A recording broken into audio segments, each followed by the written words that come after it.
Welcome back to the bettors on 10th of February, Wednesday morning. We have a 9-game NBA slate to break down. I will put up the odds screen as we speak, and we will get right into it. Loads of interesting games, a lot of stuff to go through. Schedule for the rest of the week. There is no stream tomorrow as we have only 4 games and there is only 5 games on Saturdays. So I will be only streaming on Friday now, which is an 11-game slate, and on Sunday a 10-game slate. So Thursday and Saturday are off, and I will be streaming on Friday and Sunday for the big slates. As these small slates are usually pretty bad anyway, there are a few games that will throw out the window of the bat, and I won't be streaming just to break down 2 or 3 games. It's kind of pointless. So let's get into the board. First game up, Washington Wizards hosting the Toronto Raptors. Game is off the board.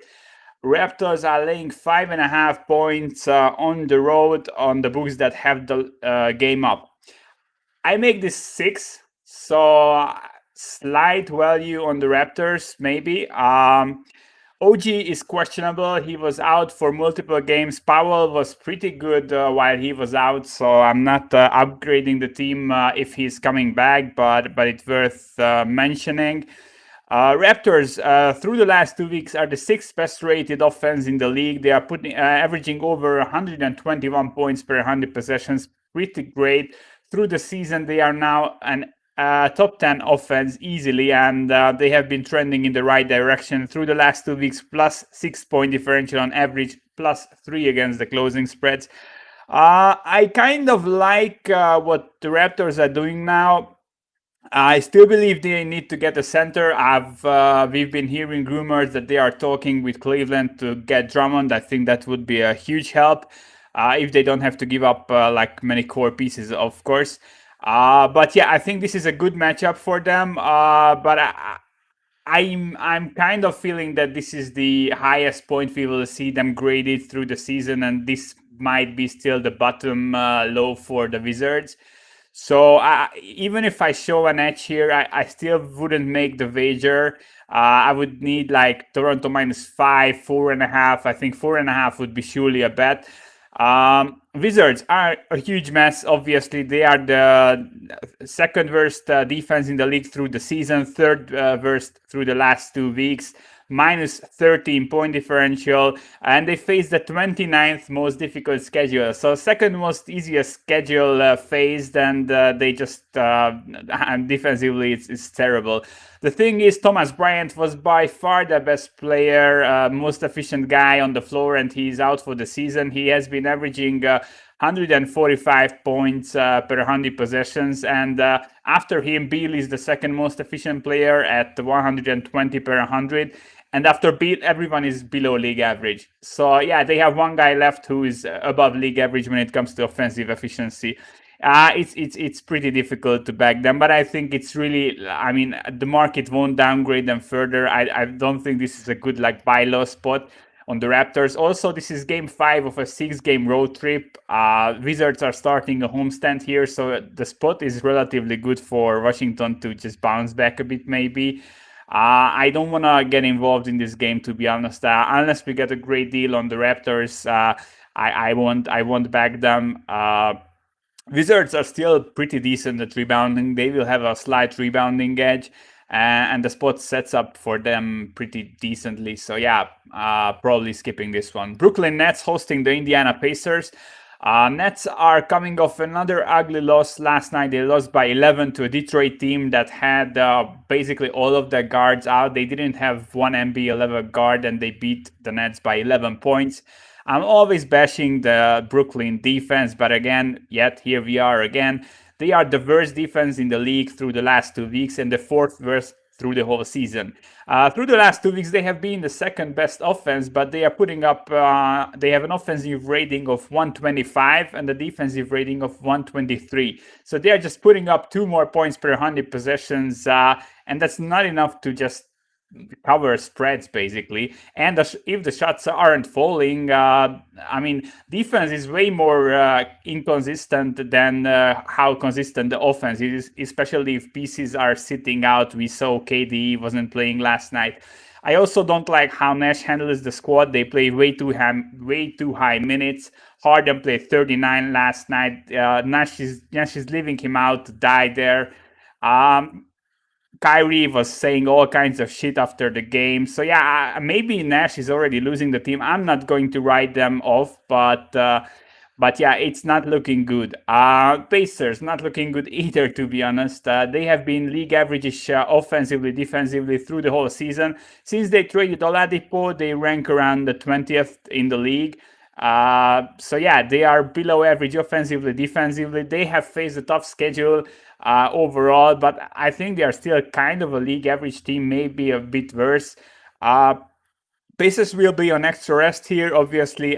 Brooklyn without rest, but KD sat out last night. The matchup, I think, is really good for the Nets here. The Pacers are getting to the rim at the highest rate. I was talking about this at the start of the season. Approach from the new coach, basically get to the rim or shoot a three. So yeah, 44% of all the shots come within 4 feet of the rim, and Brooklyn is firmly a top 10 defense there. And if we flip sides, almost 40% of Brooklyn shots come from downtown, and they have the third highest field goal percentage from downtown, and they are facing the 28th best 3-point defense in the league in Indiana's. So yeah, this spread will be like Brooklyn -1, 2, 2.5, something like that. I'm making it 2, by the way. If everyone is playing, obviously we will wait for the injury report. But I mean, I would probably lean towards the Nets here. This isn't a team to exploit the weaknesses of the Pacers per se, as I'm always bashing the Pacers. They're super small. Big teams can just outbody them. But I mean, Brooklyn is on a 3-game skid. This is probably their only home game, like for a pretty long time. They have been on the road for a while now. They will have everyone back here, and I don't think the Pacers can put up enough points if needed. And yeah, the matchup, I mean, how Brooklyn is defending the paint and how well they match up against the weak 3-point defense of the Pacers.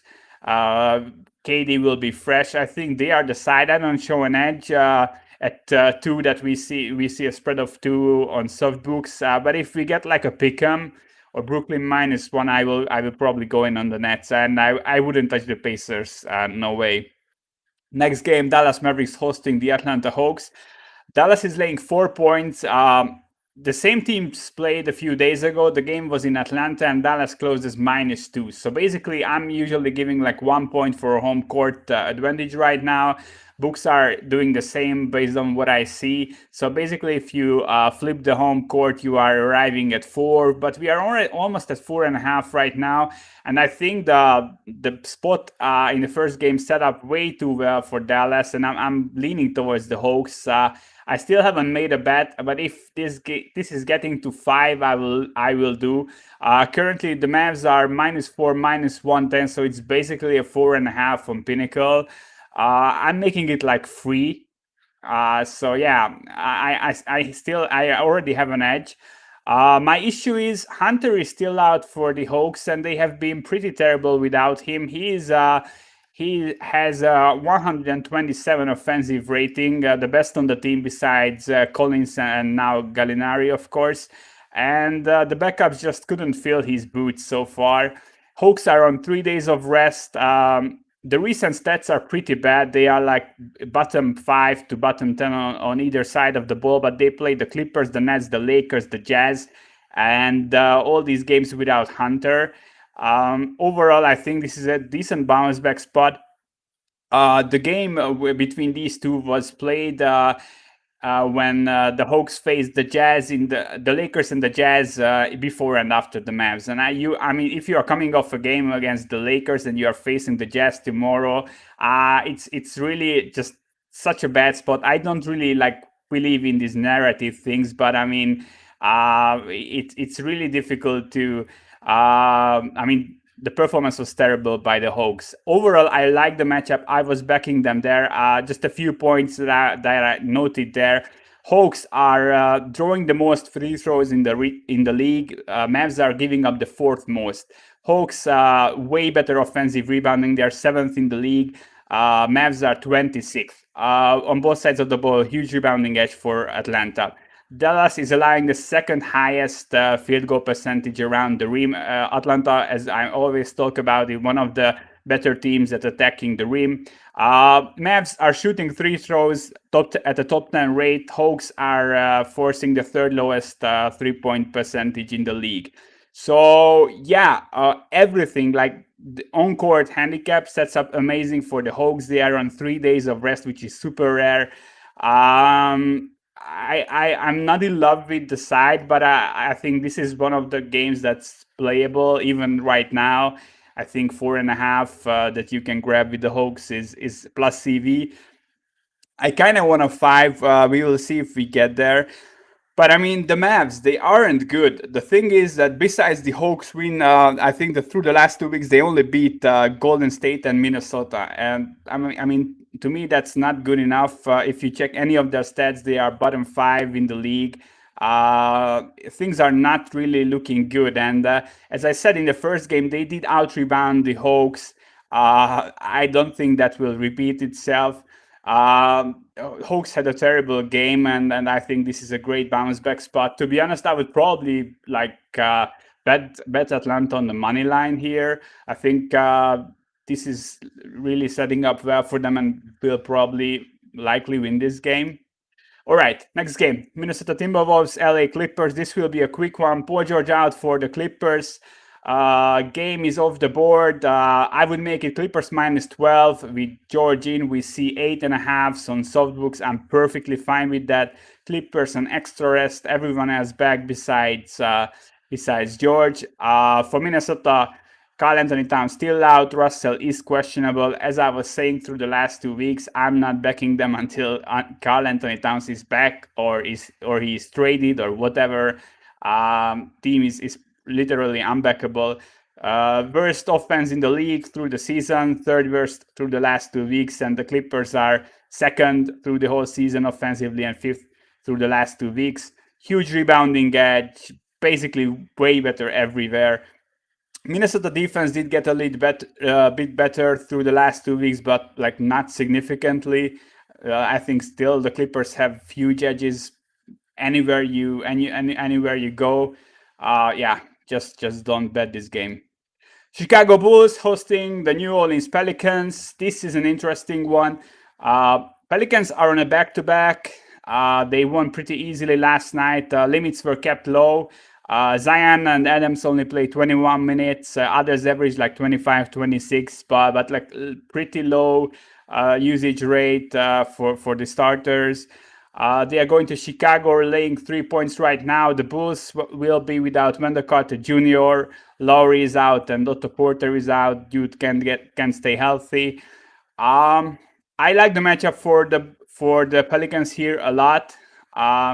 Again, I'm always talking about New Orleans is not a good team, but if they can out rebound you and they can draw enough free throws, they will beat you. Pelicans are third best in offensive rebounding, seventh best in defensive rebounding, way better than Chicago. They draw the 10th most free throws. Bulls allow fourth highest free throw rate. Offensively, the Bulls are giving up the second most turnovers in the league. And again, the Bulls defense is just bottom 10 around the rim in the paint. That's where you have to stop New Orleans. They will get the rebounds. They will put up the easy shots. I think this sets up really, really well for the Pelicans, especially with the injuries to the Bulls players. Pels face the 8th most difficult schedule in the league. Bulls face the 24th. So yeah, Bulls face the way more easy schedule, and they still, they are still just a bottom 10 team right now. Through the last 2 weeks, the Bulls played the Wizards, the Magic twice, the Knicks twice, and the Blazers without CG and Nurkic. So yeah, that's literally the easiest schedule I could probably put up in a 2 week period. So yeah, I think I'm making it Pels minus 3, but even if we get like any discount on New Orleans from here, I will probably jump on them. Like at -2, I would 100% back them, but maybe even at 2.5. But I think the matchup is really good for the Pelicans, and this is a game to monitor. If it moves just a bit against the Pels, you should fade the move and jump on New Orleans. All right, Memphis Grizzlies are hosting the Charlotte Hornets. Another game I like. This one is on the board right now, and I think you should bet the Charlotte Hornets. To me, the line is super whack. When these two teams met in January, game was in Charlotte, and the Hornets closed as 3.5-point home favorites. That's a 7.5-point difference from what we see now. And yeah, the Grizzlies didn't have more on them, but 7.5 points is just such a huge move, and I don't understand why. Graham is out for the Hornets, but I've been talking about this. Him out actually might help the Charlotte team. I'm not downgrading them at all. Ball slides into the starting lineup. They have quality guards in the backups who get more minutes. Graham is super inconsistent. He has a low field goal percentage. He has some good games, but overall, I don't think he's really helping the team, to be honest. And like minutes go to Rozier and Monk and Ball. I don't think that's a downgrade. On the other side, Memphis still without JJJ, obviously. Clark will be out. He is a starter. He's out for this game. Melton is out. He's a solid rotation guy. JV just came back from COVID, although he had 2 games. The second was pretty decent. Through the last 2 weeks, the Hornets offense ranks 7th in the league. They are putting up real decent offensive numbers, and they aren't playing bum teams. They have a +4 point differential, a +9 differential against the closing spread on average through the last 2 weeks. Memphis, through the same stretch, -7.5 point differential and +0.6 against the spread. Grizzlies at home, they are a decent team on the road, and this is usually the case, not just this year, but at home they have been pretty horrible this season. They haven't covered the game as a home favorite yet, so they are 0-5. Overall, through the season, they have only covered 2 games as a favorite and 3 total games at home. They have 3 wins at home, by the way. So yeah, Hornets through the last 2 weeks, they beat Indiana, Milwaukee, Miami, Washington, Houston. They only lost to Utah and Philly, who are solid playoff teams. And yeah, after all this what I said, you would expect like a correction towards the Hornets, but they are getting 4 points. I don't understand, to be honest.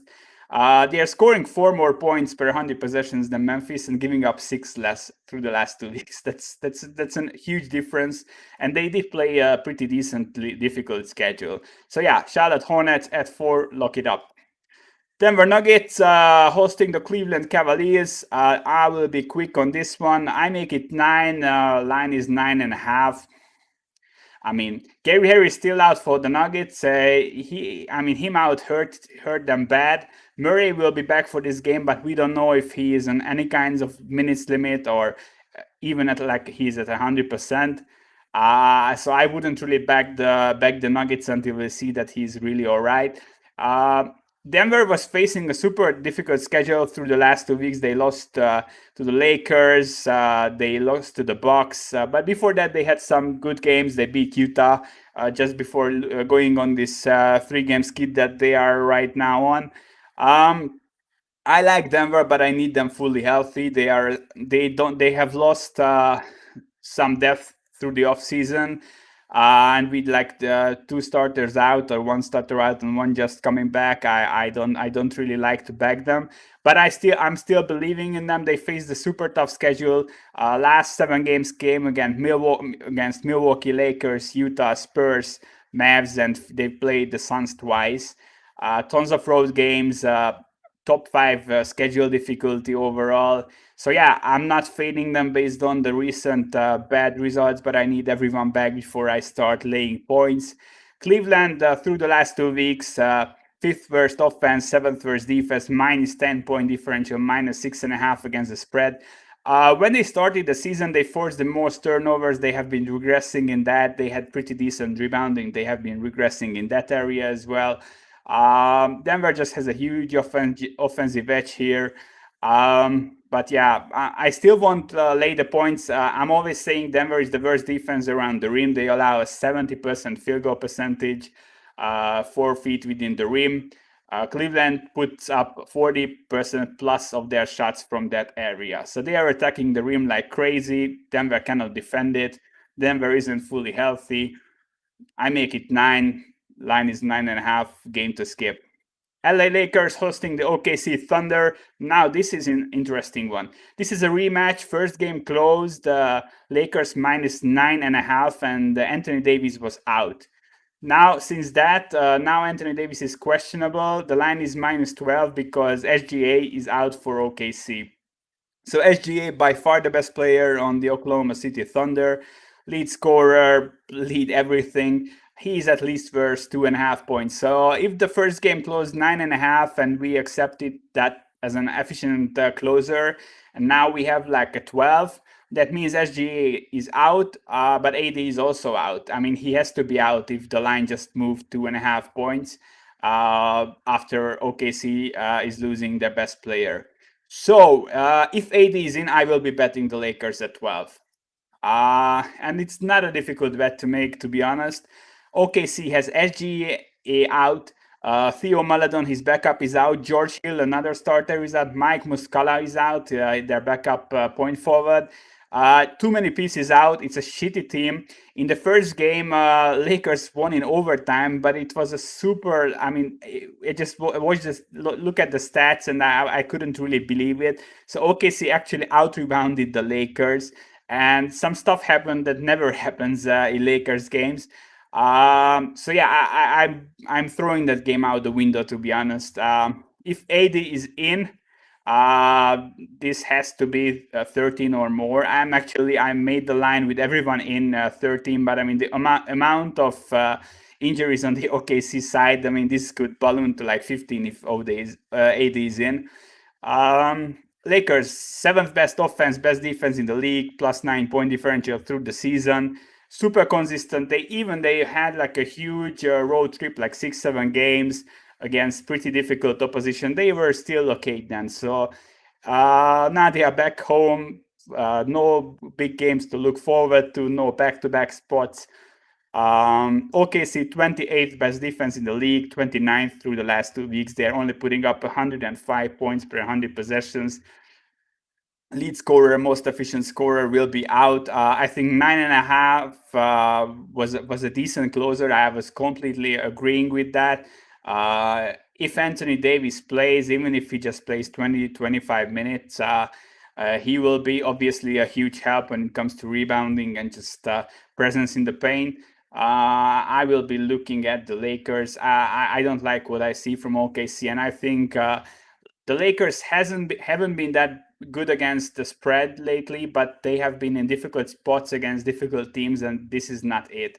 And the first game was fluky, and market might downgrade them based on that they did go to OT with OKC, but I don't. So yeah, I kind of like the Lakers. We will see if Penny opens up a bettable line for us, and obviously if we get news from Anthony Davis or not. All right, final game. Phoenix Suns hosting the Milwaukee Bucks. Bucks are laying 4.5 points in the road. Lots of injuries and questionables for the Suns. So they don't have Saric and Payne, obviously two important rotation guys. I'm always saying they have been out for like 2 weeks. Phoenix wasn't really great since they went down. Bench production dropped back. For Milwaukee, Holiday is out. He is their third most efficient offensive scorer behind Middleton and Giannis. He's probably around Giannis is putting up 121 per 100. Points, and Holiday is at 119, so just barely worse in efficiency than Giannis. Obviously, Middleton is the best in the team by far. He's playing amazing this season. So yeah, Holiday is out. I have to downgrade the Bucks with like 1.5 points or so. but overall, I think we've seen them perform well even without him. But we didn't really see Phoenix perform well with Saric and Payne out, and now Crowder is questionable. Who is again also a solid rotation player, and Chris Paul is questionable. So yeah, obviously we will need to wait for the injury report here with a player of like Chris Paul's caliber being questionable, hugely important to the spread. I think what we see now, like this Milwaukee -5, is closer to the line where it should be if Paul is out. So if Paul is in and Crowder is in, I would make this Milwaukee -2.5 or so. If they are out, I think a 5 is perfectly reasonable. I wouldn't back the Suns here, not even with the number edge. I wouldn't sit on this plus 4.5, 5 at home right now and hoping that Chris Paul plays. Milwaukee, I was bashing the defense through the season, but through the last 2 weeks, 3, 4 weeks right now, they have been improving the defense a lot. They are now grading as a top 10 defense, ninth through the season, eighth through the last 2 weeks, and they are the best offense to go with that. They have a plus 16 point differential. They have been consistently outperforming the closing spreads, one of the better teams to back ATS, despite them closing as big favorites usually. Suns, 23rd in offensive rebounding. Then they will face the best defensive rebounding team right now. Phoenix is 22nd in free throw rate, and they are facing a team that's allowing the least free throws in the league. Phoenix defense is forcing the sixth least turnovers against the Milwaukee team, who is top 5 at defending their ball and their possessions. So I mean, it sets up amazing. Again, if the Bucks can get to the rim and you will allow Giannis to just do these easy layups and dunks, you will die. You don't have a shot. Bucks have a 69% field goal percentage at 4 feet within the rim, and the Suns are relying 61% plus, so they are bottom 10 defense there. I think they can hit Phoenix where they are the weakest. Aiton isn't a good ball player. Maybe I'm not going there, but I mean he isn't on the level as the others in the starting lineup. I think matchup is amazing for the Bucks. I think we will see on Pinnacle not a 4.5 to 5, but maybe like a 3.5 to 4.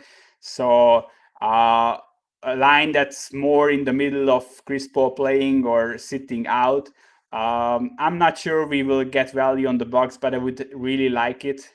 To be honest, this is a great matchup for them. So yeah, I'm summing it up as I like a lot of sides. I haven't made a lot of wagers today. We only have one wager logged in.